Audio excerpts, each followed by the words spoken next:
세계적인 무신론자로 유명한 앤토니 플루 교수가 2004년에 유신론의 회심으로 세계를 깜짝 놀라게 한 적이 있습니다.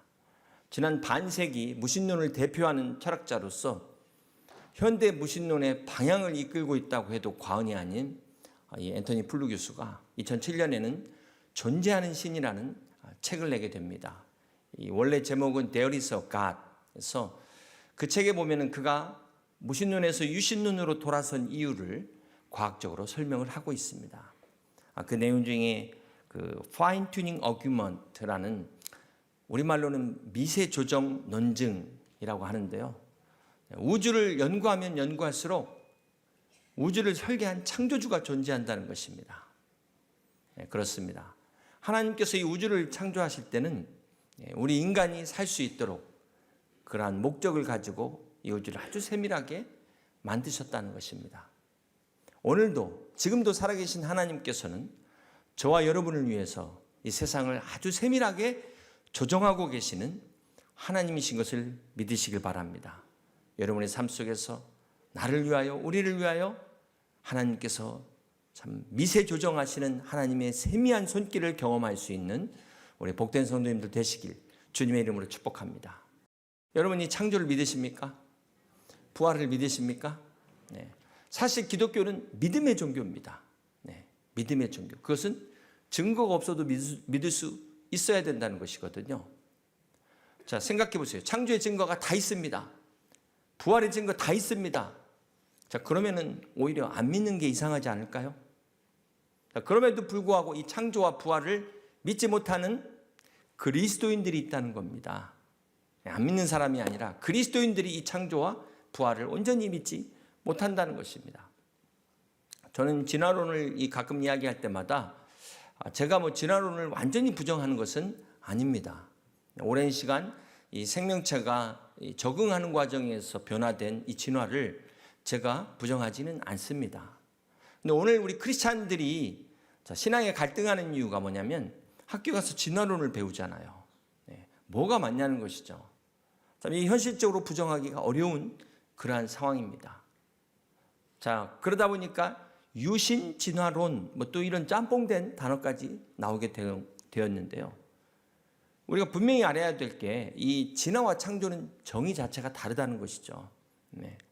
진화는 이미 존재하는 생명체가 변형된 것을 말한다면 창조는 무에서 유가 시작된 이 개념이 다르다는 것입니다.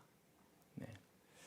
그러니까 정확하게 말하면 이 진화론이 진화만 얘기하는 게 아니라 생명의 기원인 창조에 대해서 이야기하는데 저는 그걸 인정하지 않는다는 것입니다. 여러분, 닭이 먼저입니까? 알이 먼저입니까? 닭이 먼저다는 것은 창조를 믿는 것이고 알이 먼저다 그러면 진화를 믿는 것인데요.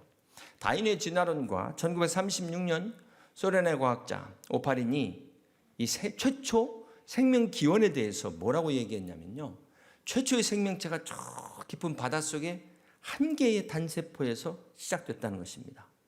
그 미생물이 고등생물로 진화돼 가지고 이렇게 왔다는 것이죠. 그러면서 이제 화석이 나오는데 사실상 우리가 여러분 다 배우셨지만 이 물고기에서 파충류로 또는 파충류에서 조류로 이렇게 중간 과정에 변화된 화석은 발견된 것이 하나도 없다는 것이잖아요. 그러니까 진화론자들은 시조새 화석을 가지고 와서 자, 이게 바로 파충류와 조류의 중간 단계다. 그렇게 이야기를 했지만 또 한편에서는 이거는 완전한 조류다라고 밝혀졌다는 것입니다. 여러분, 제 얘기는 믿지 않으실 테니까 이건 과학자들의 이야기 아닙니까? 그러므로 이 진화론의 문제라는 것은 과학적으로 진화된 몇 가지 사례를 가지고 여기까지는 좋은데 생명이 스스로 창조됐다고 주장하는 이거는 억지라는 것이죠. 너무 비약됐다는 것입니다. 저는 이게 마치 이 엄마가 아이를 낳았다고 해서 내가 이 아이 만들었다 이렇게 주장하는 것과 비슷하다고 생각합니다. 엄마가 아이를 낳았지만 만든 건 아니죠. 만약에 이 아이를 내가 만들었다면 어떻게 해야 됩니까? 그 아이의 병도 고칠 수 있어야 돼요. 그 아이 유전자도 내가 원하는 대로 딱 조합해가지고 원하는 아이를 그게 만드는 거죠. 그러므로 부모가 아이를 낳았다고 해서 만든 것은 아닌 것처럼, 근데 이것을 마치 부모가 아이를 만든 것처럼 진화론 자들이 그렇게 상상하고 추측을 하는데, 사실 이제 보면 너무나 비과학적인 아주 교묘하게 갖다 붙인, 저는 죄송합니다만 사기다, 저는 그렇게 생각합니다. 이 진화론은 창조의 기원에 대해서 증명할 수가 없습니다. 여러분, 사실 이 진화론이 창조론보다 더 대단한 믿음이라고 생각해요. 저는 진화론자들을 참 존경하는 게, 어떻게 이런 진화론을 믿을 수 있을까? 정말 우리보다 대단한 믿음을 가진 사람들입니다. 진화론자들은 지구의 나이를 대략 45억 년으로 보잖아요. 그러니까 그것도 이제 방사성 동위원소 측정 방법으로 이야기를 하는데, 물론 과학적인 방법이죠. 그런데 막상 이 방법도 보니까 그 암석에 포함된 방사성의 물질이 이제 시간이 지나면서 그 절반으로 줄어드는 그 반감기를 이용한 측정법이지 않습니까? 그런데 이 동위원소라는 게 붕괴 속도가 다 다르지 않겠어요? 그 반감기 기간이 다 다를 수 있습니다. 또 지난 수천 년 동안 갑작스러운 어떤 천재지변에 의해서 이 원소가 빠져나가는 양이 다를 수 있는데, 이런 걸 전혀 반영하지 않았다는 거예요. 그러니까 실상은 과학적인 방법 같지만 확인할 수 없는 그 가정을 사실로 전제하고 전혀 과학적이지 않은 비상식적인 방법이라는 것입니다. 그런데도 이런 진화론은 그냥 덮어놓고 믿어요. 창조론은 의심한다는 것입니다. 여기에 가장 결정적인 이유는 학교에서 이 진화론을 가르친다는 것이죠. 그 진화론은 과학적인 것 같고 뭔가 유식해 보이고, 이런 잘못된 선입견의 영향이라고 생각합니다. 그래서 신앙생활을 잘하시는 분이 그냥 신앙생활 잘하다가 진화론자를 만나가지고 지구 역사가 45억 년인데 성경의 역사 6,000년밖에 되지 않냐, 성경이 틀린 거다, 그 말을 듣고 갑자기 시험에 들어가지고 그런가? 여러분 혹 그런 분 계시지 않습니까? 그렇지 않으면 이제 자녀들이나 손주들한테 이런 질문을 받으실 수 있어요. 근데 이제 그때 할 수 있는 말이 그냥 덮어놓고 믿는 거다, 이거 외에는 우리가 별 논쟁할 수가 없지 않습니까? 그래서 어떤 분들은 간혹 창조과학에 관심을 많이 갖고 계시는데요.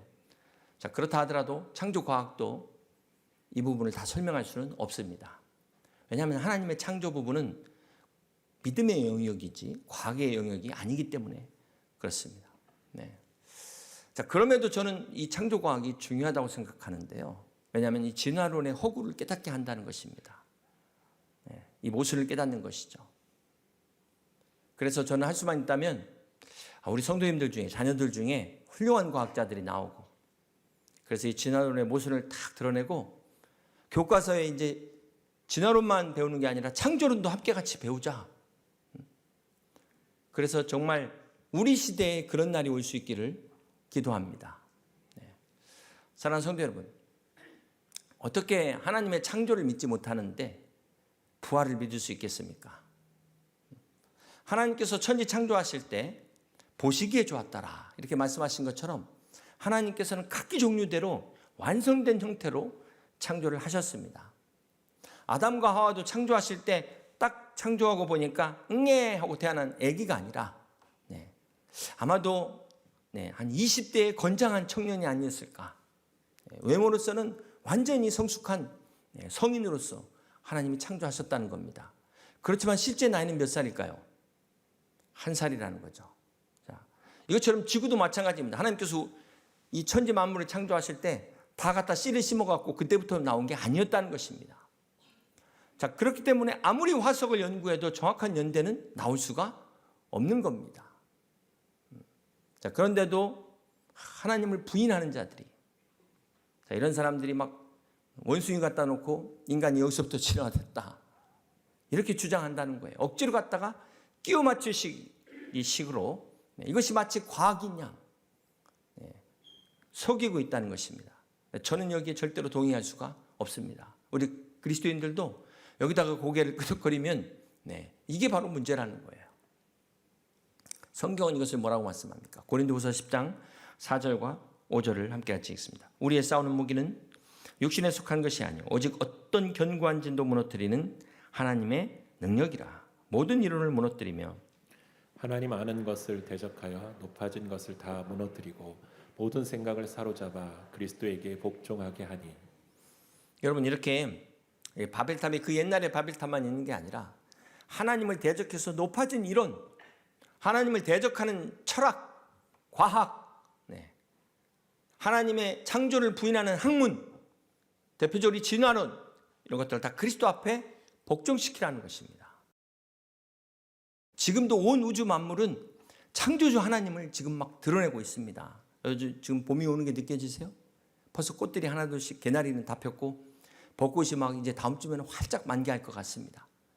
겨울에는 정말 앙상하게 그 가지만 남아가지고 잎 다 떨어져가지고 죽은 것 같은 그 꽃이 이렇게 봄이 되니까 또 언제 그랬냐는 듯이 막 지금 새싹을 돋아내면서 이 꽃들도 창조주 하나님을 찬양하고 있지 않습니까? 자연의 만물이 지금 하나님을 찬양하고 있는 거예요. 근데 하나님의 형상으로 만든 인간만이 하나님 어딨냐? 자기가 잘났다고 스스로 진화됐다고 이런 교만을 떨고 있으니 여러분이 하나님 같으시면 어떻겠습니까? 사랑하는 성도 여러분, 부활은 우리 주님의 능력입니다. 신약에서 가장 중요한 사건입니다.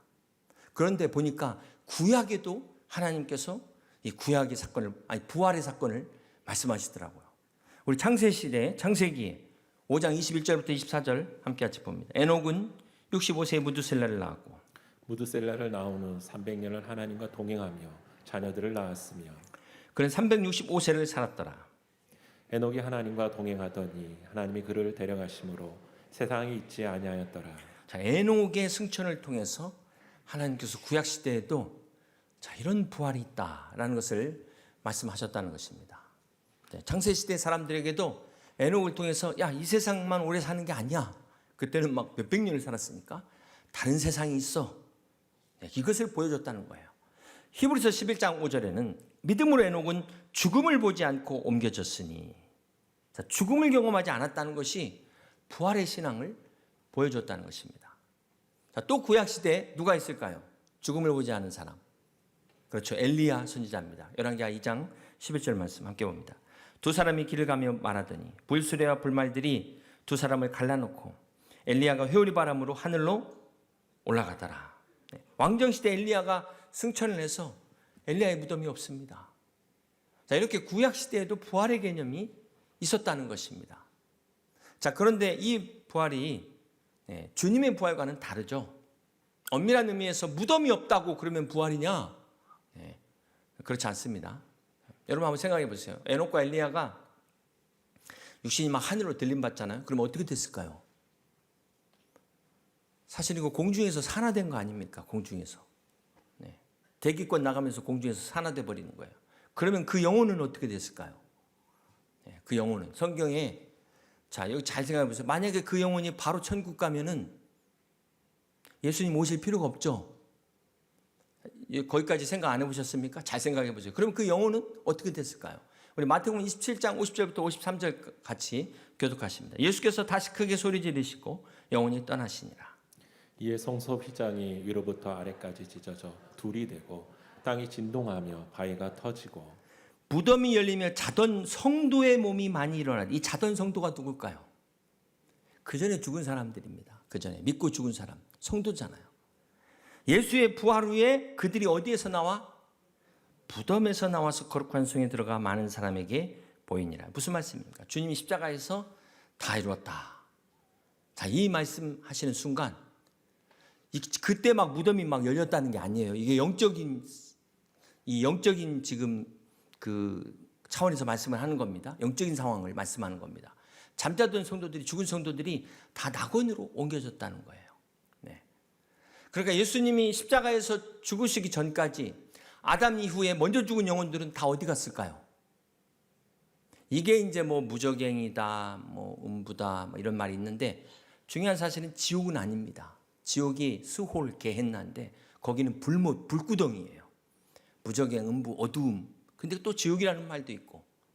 어쨌든 우리가 갈 때 아니니까 너무 거기에 신경 쓰지 마시고, 네? 제가 말씀드리는 중요한 포인트 그것만 보시면 돼요. 자, 주님이 십자가에서 죽으실 때 부활했다는 거예요.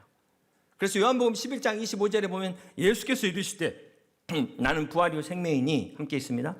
나를 믿는 자는 죽어도 살겠고. 자, 죽어도 살겠고가 무슨 말일까? 구약시대 사람들은 아브라함처럼 믿음을 갖고 제사를 드렸습니다.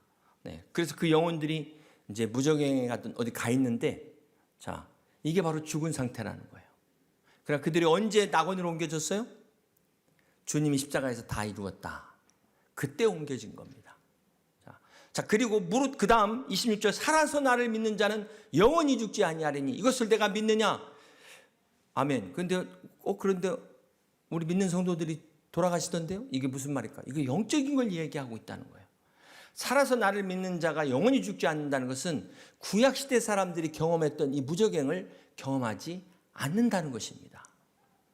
자, 그러면 이 말씀이 딱 이해가 되는 거예요.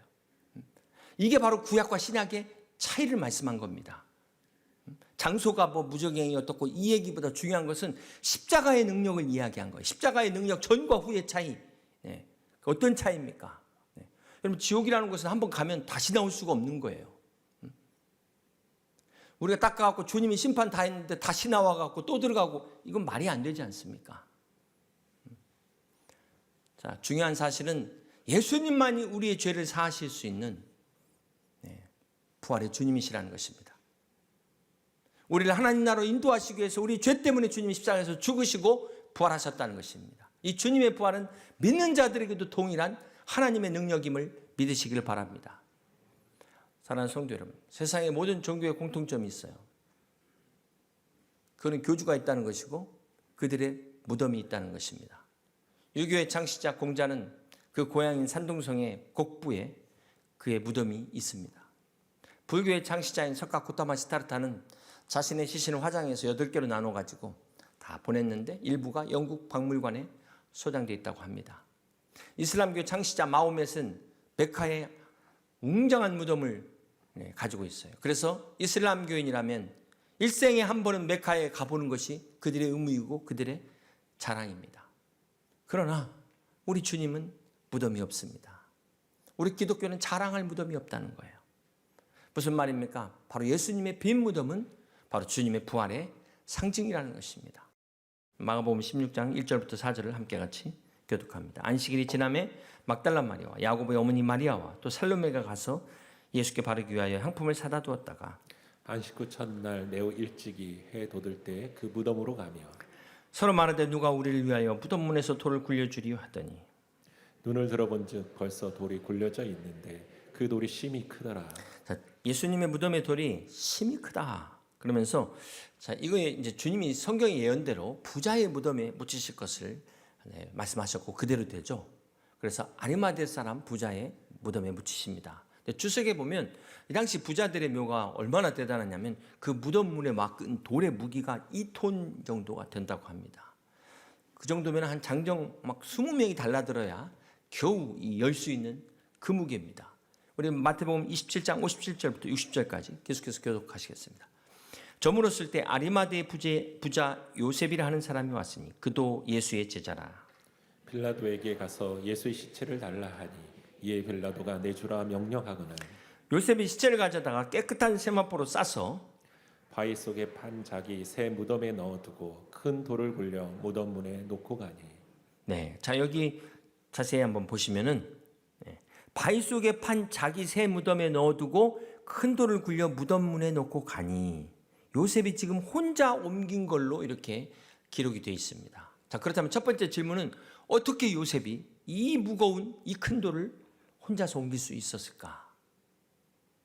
물론 뭐 여러 명이 도와줄 수도 있었겠지만, 자, 이걸 미국 그 조지아 공대 교수들이 이스라엘에 직접 그 묘를 가서 조사를 해본 결과, 자, 이 당시 부자들의 그 무덤의 구조가 있더랍니다. 구조가. 이 무덤의 문을 어떻게 하냐면은 이 쐐기를 만들어 가지고 이 밑에를 딱 받쳐서 고정을 시켜 놓고요. 경사를 줘 가지고 이거를 이 쐐기를 딱 빼내면은 굴러서 이렇게 내려가면서 자동적으로 닫히도록 경사에 각을 뒀다는 거예요. 자, 이렇게 만들어 놓으면 열려면 더 힘든 거죠. 위로 올라가야 되니까. 네. 무슨 말이냐면 예수님의 무덤이 아무나 가서 그냥 서너 명이 가서 쉽게 열 수 있는 그런 무덤이 아니었다라는 것을 우리가 알 수가 있습니다. 계속해서 마태복음 27장 65절과 66절 함께 같이 교독합니다. 빌라도가 이르되 너에게 경비병이 있으니 가서 힘대로 굳게 지키라 하거늘 그들이 경비병과 함께 가서 돌을 인봉하고 무덤을 굳게 지키니라. 여기 인봉의 의미가 이제 그 안에 시체를 확인했다는 증거 아니겠습니까? 그리고 이 당시 이 인봉은 로마 황제의 이름으로 인봉한 겁니다. 완전히 법적인 공증, 최고의 법적인 공증으로 이것 떼면 사형에 해당하는 그런 인봉이라는 것이죠. 자, 두 번째 질문은 여기서 두 번째 질문은 이 큰 돌문을 인봉까지 했는데 왜 3일간 로마 병사들을 세워서 지키게 했을까? 자, 이것은 예수님이 살아계실 때 3일 만에 부활할 것이다. 이 이야기를 제사장들이 기억한 거예요. 그래서 파수병을 세워서 철저하게 대비했다는 겁니다. 예수님을 대적하는 자들이 아주 철저하게 그렇게 그 뒷부분까지 그렇게 대비했다는 거예요. 자, 그런데 정말 이 제사장들의 주장대로 예수님께서 부활하신 것이 아니라 제자들이 시체를 훔쳐갔다. 그러려면 어떻게 해야 됩니까? 먼저는 제자들이 이 로마 군사들을 다 처단해야 돼요. 그 앞에 지키는 수십 명의 로마 군사들을 다 죽이고 해야 된다는 것이고, 그러지 않을 경우 어떻게 해야 됩니까? 본래 그 문을 열어야 되는데 그게 불가능한 거죠. 자, 그래요. 그렇다 치더라도 그 시체를 그냥 가져갔다 생각해 보세요. 어떻게 이제부터 이 주님의 부활로 시작되는 사도행전 29장의 이 엄청난 역사, 이게 어떻게 일어날 수 있을까요? 그러면서 또 하나는 예수님이 무덤에서 막 살아났다 그러면서 막 그때 엄청난 막 그 사람들이 열광하면서 막 제자들이 흥분하면서 복음의 역사가 막 시작되잖아요. 그때 무슨 말이냐, 예수님이 시신 여기 있어 하고 딱 한마디면은 끝나는 겁니다. 기독교는 그냥 거기서 완전히 끝나는 거예요. 그 중요한 시점에 그들은 침묵하고 있었다는 거예요. 왜 그랬을까요? 그야말로 정말 예수님이 부활하셨기 때문이라는 사실입니다.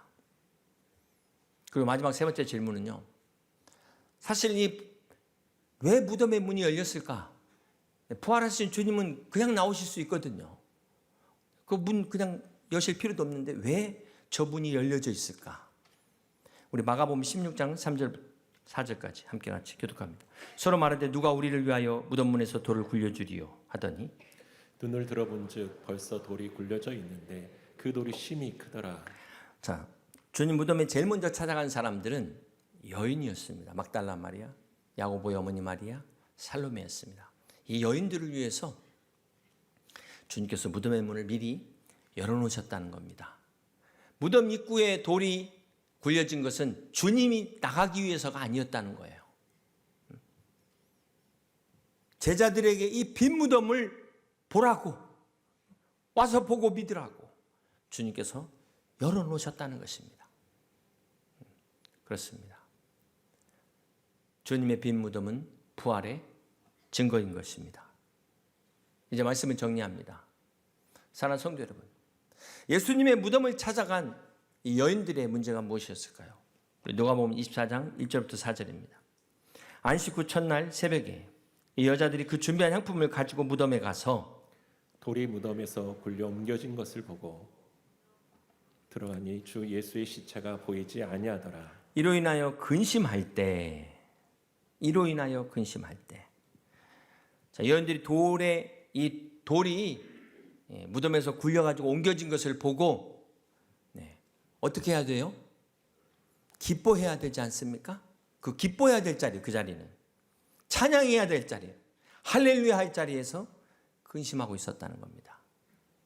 주님의 빈 무덤을 보고 근심해야 될 사람들이, 아니 기뻐해야 될 사람들이 근심하고 의심했다는 거예요. 자, 이 말씀에서 진짜 큰 돌은 무덤의 문이 아니라 마음의 문이 닫혔다는 것입니다. 사랑하는 성도 여러분, 혹 우리 가운데 여인들처럼 하나님과 우리 사이를 막고 있는 이런 무덤의 문과 같은 돌은 없습니까? 여러분 마음에 부활을 믿지 못하게 하는 그 돌, 불신앙의 돌, 그게 여러분을 하나님과 사이에서 가로막고 있지는 않습니까? 어찌하여 산 자를 죽은 자 가운데서 찾느냐? 주는 여기 계시지 않고 살아나셨느니라. 할렐루야. 이 시간 여러분 마음속에 있는 그 무거운 돌, 의심의 돌, 근심의 돌, 불신의 돌을 다 굴려내버리시길 바랍니다. 오늘 주님의 빈 무덤이 여러분의 빈 무덤으로 부활의 증인 되시기를, 부활의 증거가 되시기를 주님의 이름으로 간절히 축원합니다.